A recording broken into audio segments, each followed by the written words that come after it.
Hello आप सभी माताओं एवं बहनों का एक बार फिर से स्वागत है आपके अपने चैनल स्टडी ओनली में। तो महिला पर्यवेक्षक भर्ती 2025 के लिए पोषण एवं स्वास्थ्य की यह क्लास नंबर 13 है। इसके अलावा जो बाकी 12 क्लासेस हैं वो हमारे चैनल पर ऑलरेडी डाल दी गई हैं। तो जिन माताओं एवं बहनों ने उनको नहीं देखा है अभी तक तो जाकर देख सकती हैं। 55 नंबर का ये जो आपके सिलेबस में या आपके एग्जाम में क्वेश्चन की बात करें पोषण एवं स्वास्थ्य से कितने क्वेश्चन आएंगे तो 55 नंबर के क्वेश्चन जो है इसी सब्जेक्ट से आएंगे। तो इसकी फुल तैयारी हमारे द्वारा कराई जा रही है। तो जिन माताओं एवं बहनों ने अभी तक हमारे चैनल को सब्सक्राइब नहीं किया है वो लोग चैनल को सब्सक्राइब और वीडियो को लाइक जरूर कर लें और साथ ही बेल आइकन भी प्रेस कर लें, क्योंकि हम आप लोग के लिए ऐसे ही शिक्षक भर्ती 2025 से रिलेटेड सभी सब्जेक्ट की क्लासेस लेकर आते हैं। इसके अलावा जिन माताओं एवं बहनों को इन सभी क्लासेस की पीडीएफ चाहिए वो लोग हमारा जो टेलीग्राम चैनल है जिसका लिंक आपको वीडियो के डिस्क्रिप्शन में मिल जाएगा, वहां से टेलीग्राम चैनल ज्वाइन करके आप लोग सारी क्लासेस की पीडीएफ प्राप्त कर सकती हैं। साथ ही हम एक ई बुक टाइप करवा रहे हैं जो कि आपको लास्ट में अभी जैसे ही आपके एग्जाम के करीब 15 दिन बचेंगे तब आपको वो ई बुक हमारे द्वारा दी जाएगी। उस ई बुक में सभी ऑब्जेक्टिव टाइप के क्वेश्चन रहेंगे, साथ ही क्वेश्चनों के थोड़ी थोड़ी डिटेल भी दी जाएगी। जैसे ही एग्जाम का करीब 15 दिन बचेगा तो वो ई बुक आ जाएगी, उसके माध्यम से फिर आप लोग रिवीजन करिएगा। चलिए आइए अब स्टार्ट करते हैं आज का वीडियो। तो सबसे पहले क्वेश्चन नंबर फर्स्ट देख लेते हैं। क्वेश्चन नंबर जो फर्स्ट दिए है कि निम्नलिखित में से मनुष्य के लिए उपयोगी पोषक तत्व कौन कौन से हैं। ये जो आपके ऑप्शन दिए गए इनमें से कौन कौन से पोषक तत्व हैं जो मनुष्य के लिए उपयोगी होते हैं। ऑप्शन ए की बात करें तो जल, ये भी उपयोगी होता है। ऑप्शन बी की बात करें लोहा यानी आयरन, या भी मनुष्य के लिए उपयोगी है। वसा की बात करें ऑप्शन सी, या भी मनुष्य के लिए उपयोगी होता है। तो इसका जो राइट आंसर है ऑप्शन डी होगा। ये सारे तत्व जो है जल, लोहा, वसा मनुष्य के लिए उपयोगी पोषक तत्व होते हैं। फिर उसके बाद इसमें आगे बात कर लेते हैं वाटर। वाटर की बात करें तो यह शरीर के तापमान को नियंत्रित करता है। जो जल है इसका काम क्या होता है बॉडी में, तो इसका काम है हमारे टेम्परेचर को नियंत्रित करना, ठीक है। फिर आयरन की बात करें लोहे की, तो यह लाल रक्त कोशिकाओं को बनाने में मदद करता है जो शरीर में ऑक्सीजन ले जाती हैं। और शरीर में वसा का काम क्या होता है, तो वसा की बात करें तो शरीर में वसा त्वचा के नीचे, आंतों के बीच और हड्डियों के अंदर जमा होती है। जो कि वसा होती है हमारे बॉडी में जमा होती है ऑलरेडी। जब आप लोग किसी दिन फास्ट रखें या व्रत रखते हैं तो ये वसा जो है यही आपको ऊर्जा प्रदान करती है, ठीक है, जो हमारी बॉडी में जमा होता है। तो इसका जो राइट आंसर होगा ऑप्शन डी, उपरोक्त सभी होगा। फिर उसके बाद क्वेश्चन नंबर सेकंड की बात करते हैं। क्वेश्चन नंबर सेकंड दिया गया है कि जब एक व्यक्ति के समूह को पोषण शिक्षा दी जाती है तो निम्नलिखित में से कौन सा कारक मस्तिष्क में रखना चाहिए। जब कोई व्यक्ति के एक समूह को पोषण शिक्षा दी जाती है तो उस व्यक्ति को कौन सा कारक मस्तिष्क में अपने रखना चाहिए। ऑप्शन ए की बात करें विशेष समूह का सामाजिक, आर्थिक और शिक्षा का स्तर, या जो कारक है इसको ध्यान में रखना चाहिए। फिर ऑप्शन बी की बात करें तो रीति रिवाज, धर्म, संस्कृति, खाने की आदतें, ये सारी चीजें भी ध्यान में रखना चाहिए, मस्तिष्क में रखना चाहिए। ऑप्शन सी की बात करें तो भोजन के प्रभाव, या भी आपको अपने कारक में मस्तिष्क में ध्यान रखना चाहिए। ऑप्शन डी की बात करें तो उपरोक्त सभी। इसका जो राइट आंसर है ऑप्शन डी, उपरोक्त सभी होगा। विशेष समूह का सामाजिक, आर्थिक, शिक्षा का स्तर भी होना चाहिए, रीति रिवाज, धर्म, संस्कृति, खाने की आदतें भी आपको कारक में मस्तिष्क में ध्यान रखना चाहिए, और भोजन के प्रभाव को भी आपको जो है मस्तिष्क में अपने ध्यान रखना चाहिए, ठीक है। उसके बाद क्वेश्चन नंबर जो थर्ड दिए गए हैं, क्वेश्चन नंबर थर्ड की बात करें तो विटल सांख्यिकी में पोषण स्तर के सूचक के रूप में उपयोग में लाया जाता है। यानी कि विटल सांख्यिकी में पोषण स्तर के सूचक के रूप में क्या चीज उपयोग में लाया जाता है। ऑप्शन ए की बात करें तो ऑप्शन ए है शिशु मृत्यु दर। फिर ऑप्शन बी की बात करें तो ऑप्शन बी है जीवन प्रत्याशा। ऑप्शन सी है बच्चों की निम्न जन्म दर, या ऑप्शन डी उपरोक्त सभी। इसका जो राइट आंसर है ऑप्शन डी होगा, उपरोक्त सभी, ठीक। वाइटल की बात करें, वाइटल स्टैटिस्टिक्स की यानी जीवन संबंधी आंकड़े किसी व्यक्ति के जीवन से जुड़े आंकड़ों को कहते हैं। इसमें जन्म, मृत्यु और अन्य महत्वपूर्ण घटकों से जुड़े आंकड़े शामिल होते हैं, ठीक है। इधर आप डायग्राम में देख सकते हैं ये सारा चीज आपको, इसीलिए हम सारा चीज आपको डायग्राम के माध्यम से समझाते हैं जिससे कि आपको एक एक चीज क्लियर रहे। नंबर 4 की बात करते हैं। क्वेश्चन नंबर 4 दिया गया है कि वह जन्मजात विकार जिसमें शिशु का टखना व पांव सामान्य आकृति में भिन्न व मुड़ा हुआ होता है, इसमें से कौन सा विकार होता है। यानी ये आपके ऑप्शन दिए गए हैं, इसमें कौन सा विकार है जिसमें शिशु का जो जन्मजात विकार होता है टखना और पांव सामान्य आकृति से भिन्न व मुड़ा हुआ होता है। ये आपके ऑप्शन दिए गए हैं। इसका जो राइट आंसर ऑप्शन ए होगा, मुद्रपात जो है यह जन्मजात विकार होता है जो शिशु का टखना और पांव सामान्य आकृति से मुड़ा हुआ होता है, ठीक है। उसका फिर क्वेश्चन नंबर 5 की बात करते हैं। क्वेश्चन नंबर 5 दिया गया है कि अधिक पौष्टिक भोजन की आवश्यकता किन परिस्थितियों में होती है। ज्यादा पौष्टिक भोजन की आवश्यकता आपको किन किन परिस्थितियों में होती है, आपके ऑप्शन दिए गए। ऑप्शन ए की बात करें गर्भवती स्त्रियों को, जी बिल्कुल, गर्भवती स्त्रियों को अधिक पौष्टिक जो भोजन है उसकी आवश्यकता होती है। ऑप्शन बी की बात करें कठोर श्रम करने वालों को, यानी जो ज्यादा श्रम करते हैं उनको भी जो है अधिक पौष्टिक भोजन की आवश्यकता होती है। फिर ऑप्शन सी की बात करें वृद्धि कर रहे बच्चे, जो अभी वृद्धि कर रहे हैं बच्चे, तो उनको भी जो पौष्टिक भोजन है उसकी सबसे ज़्यादा ज़रूरत होती है। तो इसका जो राइट आंसर है ऑप्शन डी, उपरोक्त सभी। ये सभी जो है पौष्टिक भोजन के हकदार होते हैं, ठीक है। उसके बाद क्वेश्चन नंबर 6 की बात करते हैं। क्वेश्चन नंबर 6 दिया गया है कि मेरास्मस रोग किस पोषण तत्व की कमी से होता है। मेरास्मस जो रोग होता है किस पोषक तत्व की कमी से होता है। इसका जो राइट आंसर है ऑप्शन ए होगा, प्रोटीन की कमी से मेरास्मस जो रोग होता है ये होता है। ये आप डायग्राम में देख सकते हैं, ये लड़का जो है मेरास्मस से पीड़ित है। मैरास्मस की बात करें तो कुपोषण का एक गंभीर रूप है, यह प्रोटीन और कैलोरी की कमी से होता है और मैरास्मस होने पर शरीर में ऊर्जा की कमी हो जाती है। यह आमतौर पर 5 साल से कम उम्र के बच्चों को होता है। ठीक है, उसके बाद क्वेश्चन नंबर 7 की बात करते हैं। क्वेश्चन नंबर 7 दिए गए धात्री माँ योजना का संबंध किससे है। ये जो आपके ऑप्शन दिए गए इसमें से धात्री माँ योजना का संबंध किससे है। इसका जो राइट आंसर है ऑप्शन ए होगा, अनाथ बालकों की सुविधा से जो है धात्री माँ योजना का संबंध रखा गया है। नंबर 8 की बात करते हैं। क्वेश्चन नंबर 8 दिया गया है कि नपुंसकता में उपयोगी विटामिन कौन सा है। नपुंसकता को पूर्ति करने के लिए कौन सा जो विटामिन है वो उपयोगी होता है। इसका जो राइट आंसर ऑप्शन ए होगा, विटामिन ई जो है या नपुंसकता को कम करने में उपयोगी होता है। ठीक है, विटामिन ई जो होता है। और विटामिन ए आपको प्राप्त कहाँ से होगा विटामिन ई, तो जो अंकुरित अनाज होते हैं सबसे ज़्यादा विटामिन ई इन्हीं के माध्यम से प्राप्त होता है। विटामिन के माध्यम से क्या होता है, तो विटामिन के की कमी से बॉडी में रक्त का जो थक्का होता है वो विटामिन के की वजह से जमता है। ठीक है, अगर आपके विटामिन के बॉडी में नहीं है, कम है, तो फिर आपका रक्त का जो जैसे आपको कुछ लग जाएगा तो कट जाएगा नहीं, तो उसका जो थक्का होता है वो जमेगा नहीं और वो ब्लड बहता रहेगा।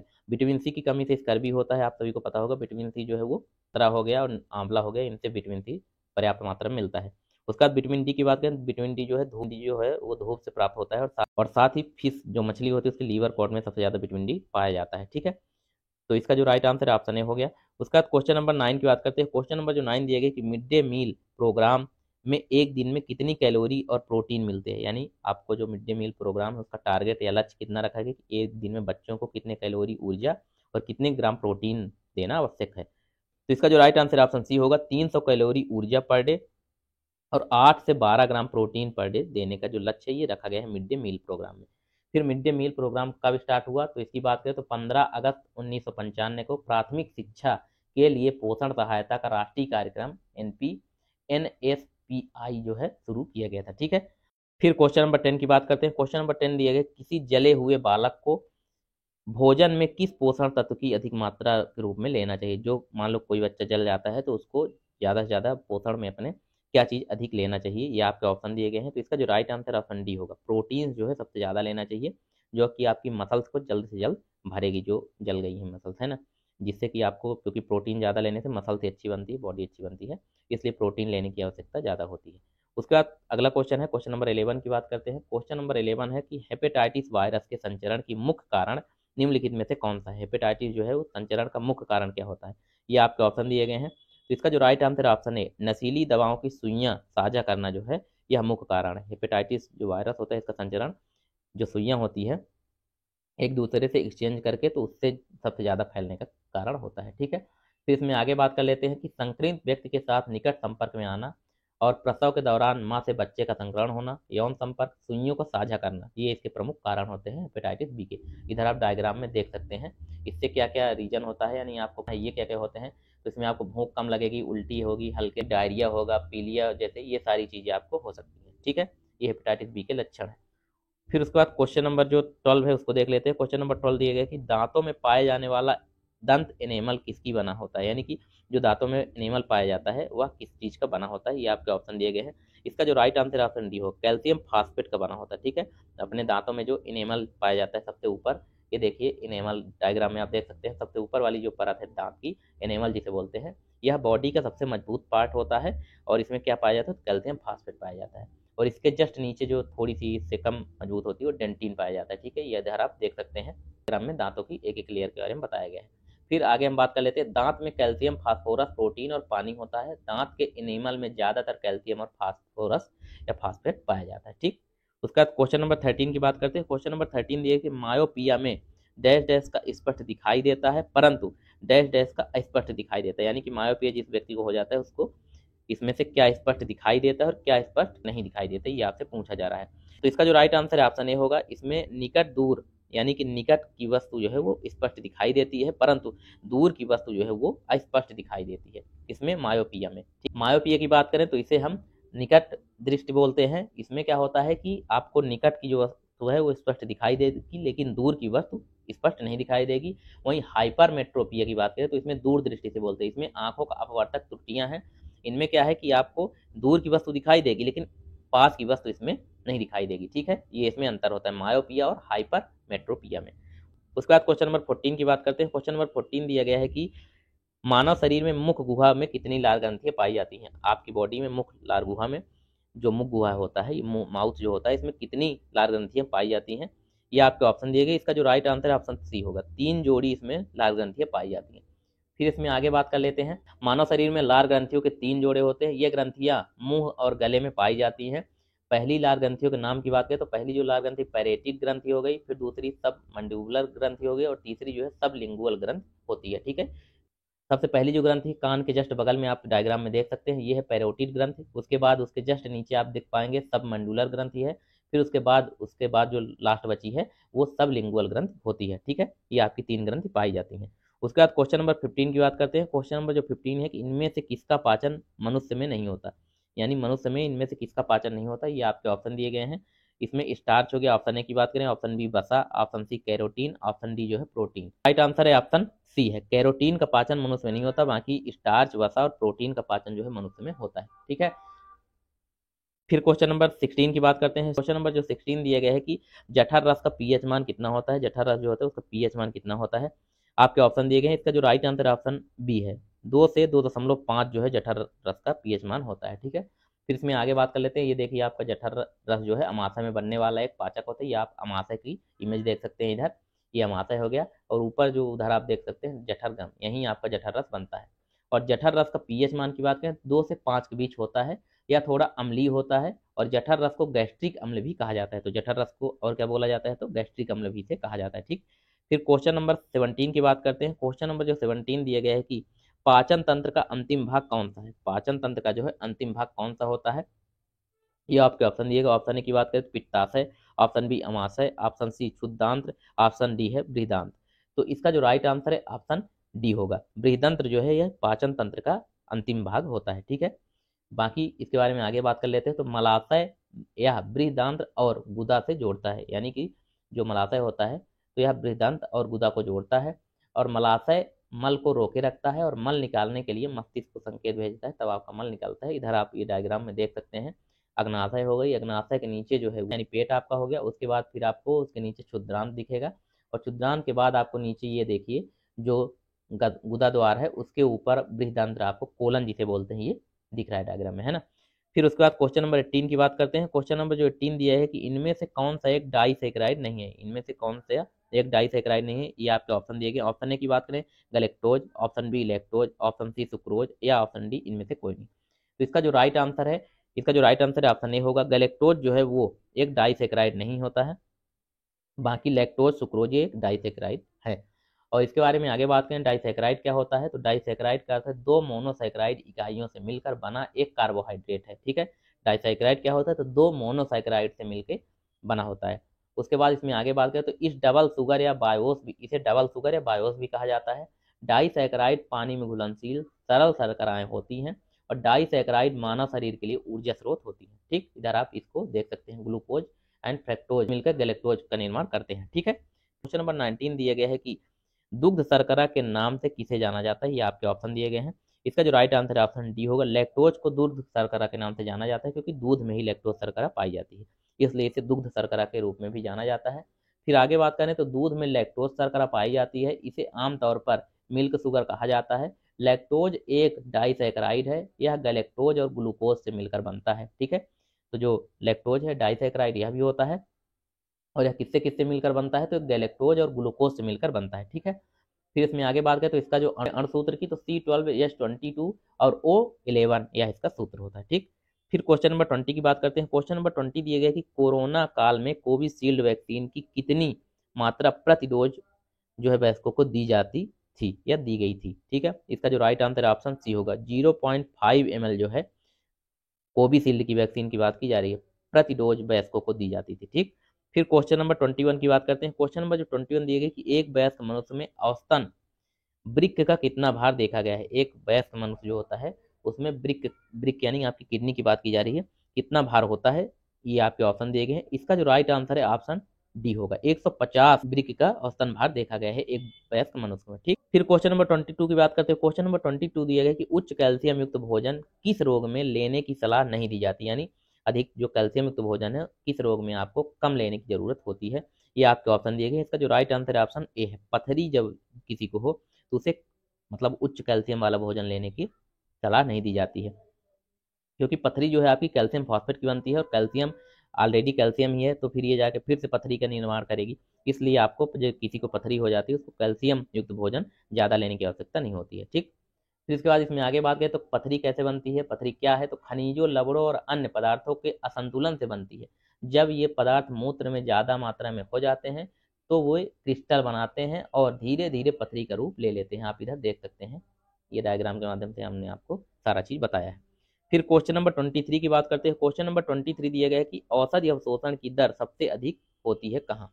जो औषधि होती है जब आप खाते हैं तो इनकी जो अवशोषण की दर सबसे अधिक होती है कहाँ होती है, तो इसका जो राइट आंसर ऑप्शन है होगा छोटी आंत में जो है औषधि का सबसे ज्यादा अवशोषण होता है। दवाओं का अवशोषण आमतौर पर छोटी आंत में सबसे ज्यादा होता है। यह इसलिए होता है क्योंकि छोटी आंत की झिल्लियां पेट की तुलना में ज्यादा परागम होती हैं। इधर इधर आप ये डायग्राम में देख सकते हैं, आप दवाई जो खाते हैं फिर जब ये टेबलेट जो छोटी आंत में होती हैं तो सबसे ज्यादा अवशोषण यही होता है। ठीक है, फिर क्वेश्चन नंबर 24 की बात करते हैं। क्वेश्चन नंबर जो 24 दिए गई, कॉलर बोन को और किस नाम से जाना जाए। कॉलर बोन आप जानते हैं गले के नीचे जो ये होती हैं, जिन्हें ब्यूटी बोन के भी नाम से जाना जाता है, तो इस साइड होती हैं दोनों साइड, इन्हें हम कॉलर बोन बोलते हैं और इन्हें ब्यूटी बोन भी कहा जाता है। तो इसको किस नाम से, तो इसका जो राइट आंसर है ऑप्शन ए होगा, ब्यूटी बोन के नाम से इसे जाना जाता है, यानी ब्यूटी बोन भी इसे कहा जाता है।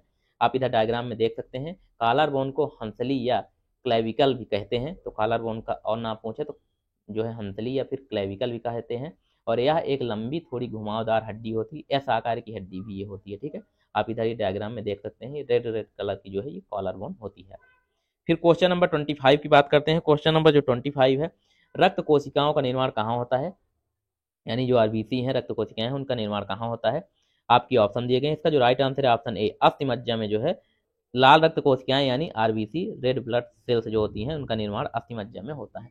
इधर आप देख सकते हैं अस्थि मज्जा की बात करें कहाँ होता है, तो इधर आप देख सकते हैं डायग्राम में, ये आपकी अस्थि मज्जा है। तो लाल रक्त कोशिकाएं आरबीसी अस्थि मज्जा में बनती हैं। अस्थि मज्जा हड्डी के अंदर मौजूद नरम ऊतक होता है।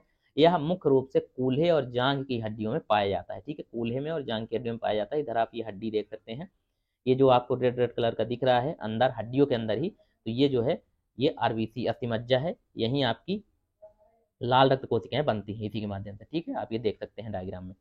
फिर क्वेश्चन नंबर 26 की बात करते हैं। क्वेश्चन नंबर जो 26 है, एड्स मानव शरीर में किस वायरस के कारण होता है। जो एड्स होता है मानव शरीर में किस वायरस के कारण होता है, इसका जो राइट आंसर है ऑप्शन ए, रेट्रो वायरस के कारण जो है वो एड्स मानव शरीर में होता है। ठीक है, फिर क्वेश्चन नंबर जो 27 दिया गया है कि बेसन स्टेन परीक्षण किस रोग के उपचार हेतु कराया जाता है। जो बेसन स्टेन परीक्षण होता है ये किस रोग के परीक्षण हेतु या उपचार के लिए कराया जाता है। इसका जो राइट आंसर है ऑप्शन सी होगा, प्लेग के लिए जो है बेसन स्टेन परीक्षण कराया जाता है।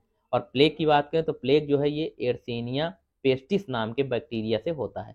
यह बीमारी मुख्य रूप से संक्रमित पिस्सू के काटने से होता है। इधर आप ये साइकिल देख सकते हैं जो उसे बोलते हैं, इसकी वजह से यह प्लेग जो बीमारी होती है। ठीक है, फिर क्वेश्चन नंबर 28 की बात करें तो संतृप्त वसा में उच्च में आहार को निम्नलिखित में से किसमें जोड़ा जा सकता है। इनमें से क्या है जो संतृप्त वसा में उच्च आहार में जोड़ा जा सकता है। तो इसका जो राइट आंसर है ऑप्शन डी, हृदय रोग में जो संतृप्त वसा के उच्च आहार में इसको जोड़ा जा सकता है हृदय रोग में। इसका जो राइट आंसर है ऑप्शन डी होगा। ठीक है, हृदय रोग में। फिर क्वेश्चन नंबर 29 की बात करते हैं। क्वेश्चन नंबर 29 दिया गया कि लैक्टोज बना होता है, जो लैक्टोज होता है किससे किससे मिलकर बना होता है।